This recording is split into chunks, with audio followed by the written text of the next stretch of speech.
Hello friends, ನಮಸ್ಕಾರ. ನಾಡುನುಡಿ ಲೈವ್ಗೆ ಸ್ವಾಗತ. ಸ್ನೇಹಿತರೆ, ಯುಪಿಐ ಬಳಕೆದಾರರಿಗೆ ಇದೀಗ ಮಹತ್ವದ ಸುದ್ದಿಯೊಂದು ಇದೆ. ಮಾರ್ಚ್ 1ರಿಂದ ಈ ನಿಯಮಗಳು ಬದಲಾವಣೆ ಆಗಲಿದೆ. ಹಾಗಿದ್ರೆ ಏನು ಅಂತ ತಿಳಿಯಲು ವಿಡಿಯೋವನ್ನು ಕಂಪ್ಲೀಟ್ ಆಗಿ ವಾಚ್ ಮಾಡಿ.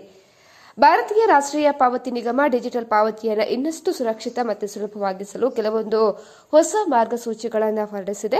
ಮಾರ್ಚ್ 1, 2026ರಿಂದ ಅನ್ವಯವಾಗುವ ಈ ಬದಲಾವಣೆಗಳು ಯುಪಿಐ ಬಳಕೆದಾರರ ಮೇಲೆ ಪರಿಣಾಮ ಬೀರಲಿದೆ. ಸೊ ಏನಪ್ಪಾ ಬದಲಾವಣೆ ಅಂತ ಹೇಳಿದ್ರೆ, ಇನ್ಮುಂದೆ ನೀವು ದಿನಕ್ಕೆ ಎಷ್ಟು ಬಾರಿ ಬೇಕಾದರೂ ಬ್ಯಾಂಕ್ ಬ್ಯಾಲೆನ್ಸ್ ಅನ್ನು ಚೆಕ್ ಮಾಡಲು ಸಾಧ್ಯ ಇರೋದಿಲ್ಲ. ಹೊಸ ನಿಯಮದಂತೆ ಒಂದು ಯುಪಿಐ ಆಪ್ನಲ್ಲಿ, ಉದಾಹರಣೆಗೆ ಫೋನ್ ಪೇ ಅಥವಾ ಗೂಗಲ್ ಪೇನಲ್ಲಿ ದಿನಕ್ಕೆ ಗರಿಷ್ಠ 50 ಬಾರಿ ಮಾತ್ರ ಬ್ಯಾಲೆನ್ಸ್ ಅನ್ನು ಚೆಕ್ ಮಾಡಲಿಕ್ಕೆ ಅವಕಾಶ ಇರುತ್ತೆ. ಎರಡನೇದಾಗಿ, ನೀವು ಹೊಸದಾಗಿ ಯುಪಿಐ ನೋಂದಣಿ ಮಾಡಿಕೊಂಡಿದ್ರೆ ಅಥವಾ ಹೊಸ ಫೋನ್ನಲ್ಲಿ ಯುಪಿಐ ಸೆಟ್ಅಪ್ ಆಗಿದ್ರೆ ಮೊದಲ 24 ಗಂಟೆಯಲ್ಲಿ ಕೇವಲ 5,000 ರೂಪಾಯಿವರೆಗೆ ಮಾತ್ರ ಹಣವನ್ನು ವರ್ಗಾವಣೆ ಮಾಡೋಕೆ ಸಾಧ್ಯ ಆಗುತ್ತೆ. ಮೂರನೇದಾಗಿ, ಪಿಎಫ್ ಹಣ ಹಿಂಪಡೆಯಲು ಅವಕಾಶ. ಅಂದ್ರೆ ಮಾರ್ಚ್ 2026ರಿಂದ ಉದ್ಯೋಗಿಗಳು ತಮ್ಮ ಪಿಎಫ್ ಹಣವನ್ನ ನೇರವಾಗಿ ಯುಪಿಐ ಮೂಲಕ ಹಿಂಪಡೆಯುವ ಸೌಲಭ್ಯ ಜಾರಿಗೆ ಬರುವ ನಿರೀಕ್ಷೆ ಇದೆ.